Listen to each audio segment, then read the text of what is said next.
पूज्य सद्गुरुदेव भक्तमाली जी एक बात कहते थे कि ज्ञानियों की दृष्टि में, वेदांतियों की दृष्टि में भले ही स्वप्न मिथ्या हो, पर हरिभक्तों की दृष्टि में, साधकों की दृष्टि में स्वप्न सामान्य वस्तु नहीं है।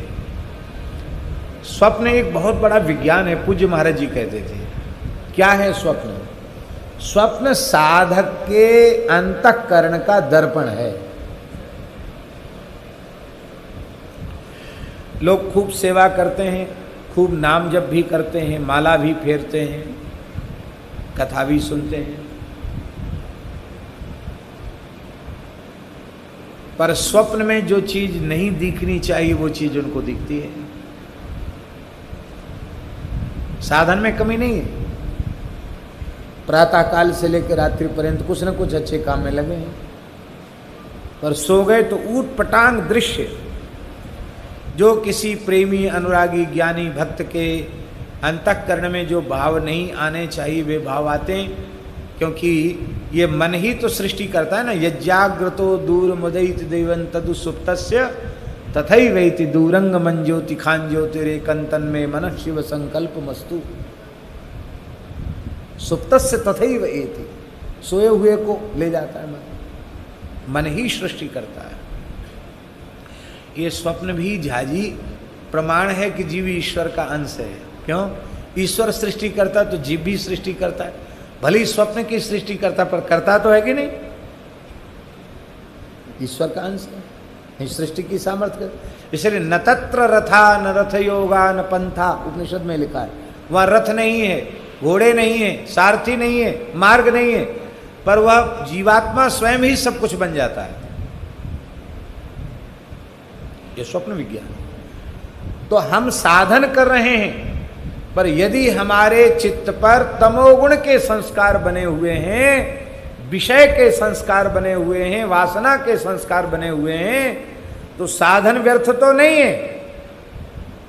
और तीव्र गति से साधन में लगने की आवश्यकता है। तब यह समझना चाहिए कि निश्चित अभी हमारे मन की अवस्था ठीक हुई नहीं है। बहुत से लोग ऐसे हैं, खूब कथा सुनेंगे, सत्संग सुनेंगे, मोबाइल में फिल्म देखेंगे, सिनेमा देखेंगे। कहाँ से तुम्हारा दिमाग ठीक होगा भाई? अभी हमारे यहीं की घटना है। एक साधु वेशधारी पुरुष अपने मोबाइल में सिनेमा देख रहे थे, देखते देखते वो सो गए और किसी व्यक्ति ने उनका मोबाइल जैसी आराम कर लिया, कृष्ण लीला कर ली। इस दृष्टि से कि वे पूछेंगे तो फिर एक बार महाराज जी के सामने बात जाएगी कि इस मोबाइल की आपको क्या आवश्यकता पड़ गई। सुनने की बात है तो बहुत छोटे से छोटे मोबाइल जो 1000-1500 का आता, उससे काम चल सकता है। इस महंगे मोबाइल की आपको क्या जरूरत पड़ गई? लेकिन वो दूसरा मोबाइल आ गया उनके पास। पैसा की तो कमी है नहीं, दान दक्षिणा देने वाले लोग बहुत हैं। तो हम कहते हैं फिर आप नाम जप करो, तिलक लगाओ, कथा सुनो, आपको क्या दृश्य दिखेगा? आप सिनेमा देखना नहीं छोड़ रहे हो, आपको क्या अनुभूति होगी? अपने अंतःकरण को टटोलो, हमारा मन कैसा है?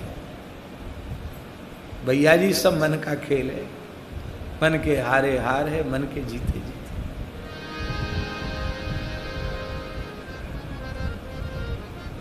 मोबाइल न देखने पर भी, सिनेमा न देखने पर भी उत्पटांग दृश्य आते हैं। क्यों आते हैं? ये दिखाने के लिए आते हैं कि अभी तुम अपने साधन पर अहंकार मत करो, अभी तुम्हारी भीतरी हालत क्या है वो ये है। फिर जब तमोगुण के संस्कार भजन करते करते कम होते हैं, तब रजोगुण प्रधान दृश्य दिखते हैं। फिर रजोगुण के संस्कार भी जब साधन करते करते कम होते हैं, तब फिर सात्विक दृश्य दिखते हैं। तीर्थ का, धाम का दर्शन, सरयू जी का, अयोध्या जी का, गंगा जी का, यमुना जी का दर्शन, ऋषि मुनि महात्माओं का दर्शन, देवी देवताओं का दर्शन, ये सात्विक जब चित्त की अवस्था हो जाती है, माने रजोगुण तमोगुण जब मिट जाता है और सत्व गुण में साधक भजन के द्वारा प्रतिष्ठित हो जाता है, तब ऐसे स्वप्न आते हैं।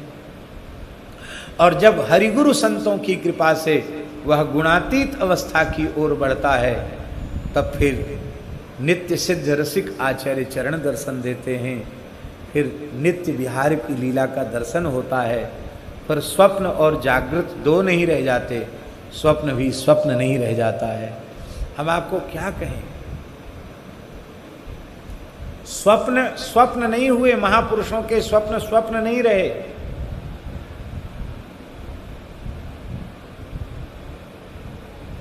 स्वप्न का प्रत्यक्ष प्रभाव जागृत में आ गया।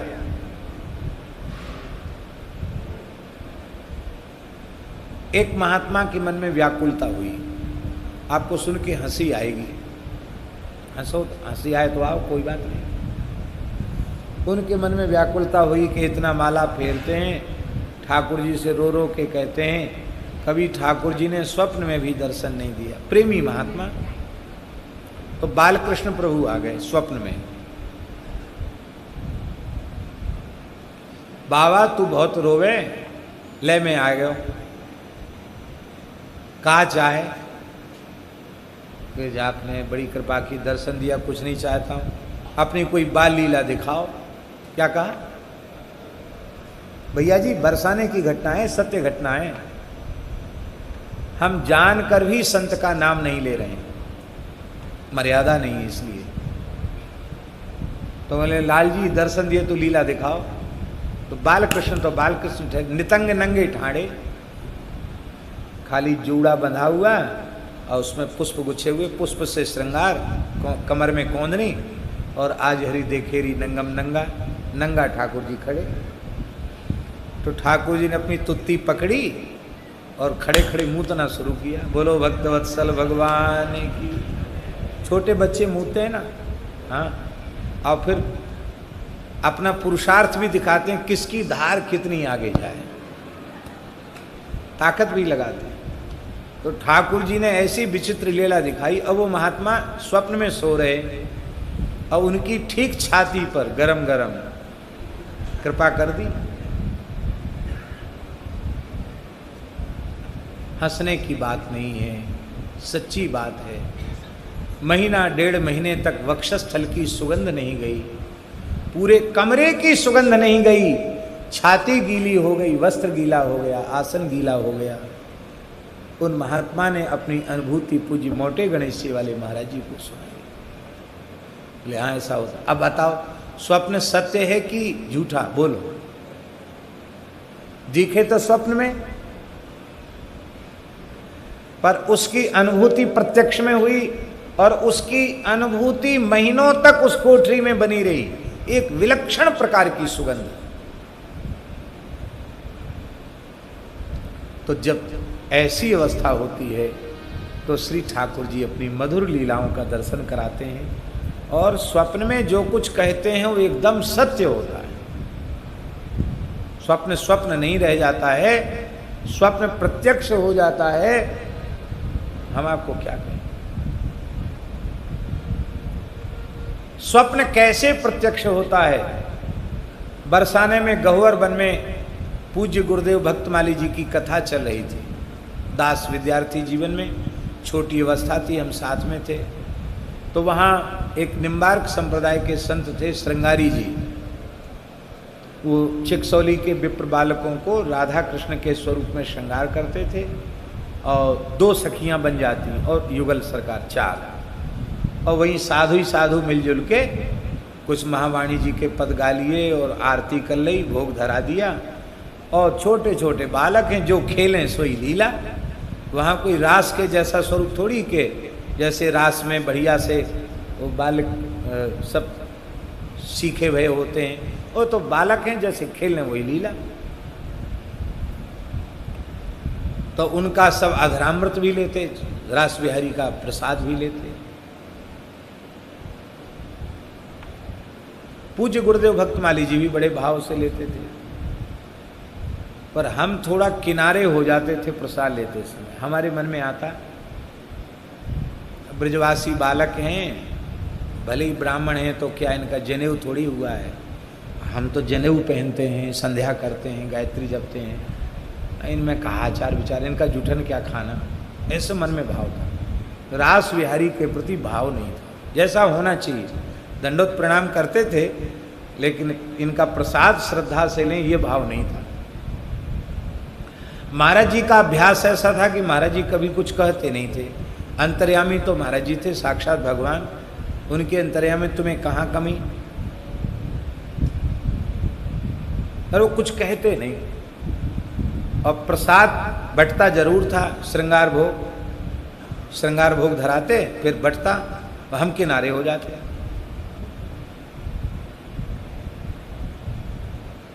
एक दिन स्वप्न हमको दिखा रात्रि में। क्या स्वप्न दिखा कि रास मंडल में युगल प्रिया प्रियतम श्यामा श्याम का श्रृंगार हुआ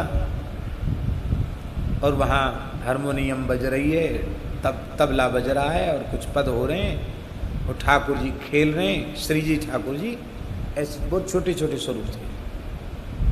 श्री जी तो हम समझते हैं कि ज़्यादा से ज़्यादा 5-6 वर्ष की होंगी और लाल जी होंगे 8 वर्ष के या 9 वर्ष के भी हो सकते हैं, लाल जी थोड़े बड़े, और किशोरी जी 6-7 वर्ष की, लाल जी 9 वर्ष के होंगे, इतने खेल रहे। अब ब्रजवासी स्वरूप बालक ना, कोई यात्री परदेसी भेंट चढ़ावे तो उठा के अपने हाथ में ले लें। ठाकुर जी छोटे छोटे ठाकुर जी दक्षिणा हाथ में ले लें, और संत लोग देख के खूब प्रसन्न होते थे। वहाँ को ये थोड़ी रास वाली के उनको बता दिया जाए कि भैया भेंट उठाई नहीं जाती आप ठाकुर जी।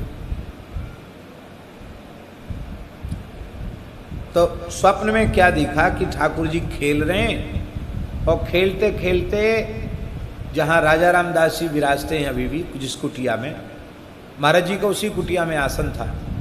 तो ठाकुर जी श्री जी दौड़ते, पहले आगे ठाकुर जी हैं, पीछे पीछे श्री जी हैं, दौड़ते हुए आए और महाराज जी चौकी पर बैठे हैं भीतर, और उछल के अपने आप युगल सरकार दाहिनी जंघा पर श्री ठाकुर जी बैठ गए और बाईं जंघा पर श्री प्रिया जी बैठ गई। और जब बैठ गए तो महाराज जी बहुत भाव विवल हो गए। उन्होंने जैसे कोई रंक को महानिधि मिल जाए, महाराज जी ने ऐसे अंक में भर लिया युगल सरकार को। और वहाँ रहने वाले सब संत दौड़े हुए आए पीछे पीछे। अकस्मात ये लीला हुई, बोले ठाकुर जी को भोग लगाओ, भोग लगाओ, महाराज जी के हाथ से कुछ ठाकुर जी को भोग लगाओ। तो वहाँ कमरे में केला थे, केला ही सबसे सस्ता और सुलभ फल होता है, केला थे। तो केला तुरंत महाराज जी ने अपने केला दिए, कमंडल के जल से धो के, और महाराज जी ने केला ऐसे छील के प्रेम से प्रिया जी को, लाल जी को भोग लगाया। अब शाम का समय है भैया जी, माने स्वप्न की बात है, और हम स्वप्न में देख रहे हैं कि बाहर जो चौतरा है, एक धौ के वृक्ष के नीचे बैठ के हम सायं संध्या कर रहे हैं। संध्या हो गई है, गायत्री जप कर रहे हैं। तो ठाकुर जी कूदे गुरुदेव के गोद से, और पीछे से श्री जी कूदी, और आके ठाकुर जी कह रहे हैं हमसे, ए बाबा माला काय को फेर रहे हो, ले मोनी बन के बैठो, केरा खा ले, केरा खा ले। तो मैंने ऐसे माला दिखाई सपने में कि माला जप रहा हूँ, खा नहीं सकता, बोल नहीं सकता। तो श्री जी पीछे से खड़ी, आके पीछे खड़ी हो गई, ठाकुर जी से कह रही हैं, ए ये भजन कर रहे हो या भजन करन दे हो, काई कुछ छेड़ रहे हो, नहीं नहीं केरा खाएगो, केरा खाएगो। और जबरदस्ती उन्होंने मुख में केला दे दिया। और श्री जी बड़ी खुश हुई, उन्होंने भी, वो भी एक केला ली थी, पाते पाते उन्होंने भी केला दी। इस स्वप्न की लीला है। हमको बड़ा आनंद हुआ, इस स्वप्न की लीला देख के मन में बहुत आनंद हुआ। अब मन में सोचे कि महाराज जी को सुनाएंगे, लेकिन अवसर नहीं मिला। कोई ना कोई महाराज जी के पास ऊपर दिन में कथा, महाराज जी कथा में बैठ गए। तो ऐसी चीज अवसर देख करके ही निवेदन करनी चाहिए। हमने सोचा अब दिन में तो सुना नहीं पाए, रात में महाराज जी की चरण सेवा करते हुए सुनाएंगे कैसा सपन दिखा। मन में सोचा। 2 समय कथा होती थी महाराज जी की, 2 टाइम कथा होती थी। अब शाम को कथा 5 बजे पूरी हो गई और महाराज जी तो कोठरी में चले गए। हम स्नान करके बाहर संध्योपासन के लिए बैठ गए और वही लीला जो स्वप्न में हुई थी, वैसी ही पोशाक, वैसे ही ठाकुर जी, वही श्री जी, वही सखियां, वो पूरी की पूरी लीला स्वप्न में महाराज जी से बिना कहे सत्य हो गई। ठाकुर जी दौड़ के आए और हम ऐसे देख रहे हैं और महाराज जी की अंक में उसी झांकी में दर्शन, और ठाकुर जी को महाराज जी से, किशोरी जी को ठाकुर जी को भोग लगा रहे हैं और ठाकुर जी, अब हम देख रहे हैं, मैंने कह रही सपने की बात सच्ची हो रही है। और ठाकुर जी कूदे और कूद करके आए, आकर ए बाबा केरा खा ले केरा। मैंने माला दिखाई, जबरदस्ती मुंह में दे दिया। किशोरी जी ने मने किया फिर भी नहीं माने, फिर मुख में दे दिया। तो वही दृश्य ऐसी ठाकुर जी श्री जी ने दिया, हमको जब तो भूल गया और हम एकदम ऐसे ही हो गए, मतलब किसी काम के नहीं रह गए, ऐसा समझ लो, सब भूल गया। क्या कर रहे थे ये भी भूल गया, आंख से आंसू बहने लग गया। प्रसाद तो मैंने पा लिया। अब रात्रि को मैंने महाराज जी से कहा, महाराज जी हम आपसे कहना चाहते थे लेकिन कहने का अवसर ही नहीं आया।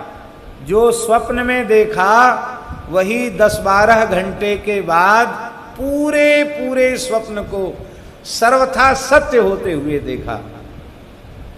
महाराज जी ने कहा, पंडित जी जानते हो इस स्वप्न का और इस प्रत्यक्ष लीला का आशय क्या है? महाराज जी हम तो नहीं जानते हैं। बोले ब्रज के रसिक आचार्यों ने इस स्वरूप में बालकों की अनुभूति नहीं की है, इस स्वरूप में साक्षात ठाकुर जी श्री जी की अनुभूति की है। और तुम्हारे मन के अपरिपक्व भाव को देखकर अपनी ओर से ठाकुर जी श्री जी ने कृपा की है। इनको ब्रजवासी बालक मत मानो, इनको साक्षात राधा कृष्ण मानो। उस दिन से गुरुदेव भगवान की कृपा से, उनकी करुणा से दास का भाव तो ये रहता है, ठाकुर जी स्वरूप में हों तो और स्वरूप में न हों तो, जिसके मस्तक पर मुकुट विराजमान हो गया, चंद्रिका विराजमान हो गई, वो ठाकुर जी श्री जी ही हैं। यद्यपि बालक दंडोत कर लेते हैं, मन में बड़ा संकोच होता है, लेकिन मन में होता है ये ठाकुर जी, नहीं ये श्री जी, इनको ठाकुर जी के रूप में देखा, इनको श्री जी के रूप में देखा, इनसे हम प्रणाम कैसे ले सकते हैं? इस साक्षात तो स्वप्न जो है वो सामान्य नहीं। अब आप कैसे कहोगे, तो हम ये बात कहने की नहीं है, लेकिन हम इसलिए निवेदन कर रहे हैं कि स्वप्न भी सर्वथा सत्य होता है। बहुत सी ऐसी बातें जीवन में भगवत कृपा से लोगों के घटित हो जाती हैं।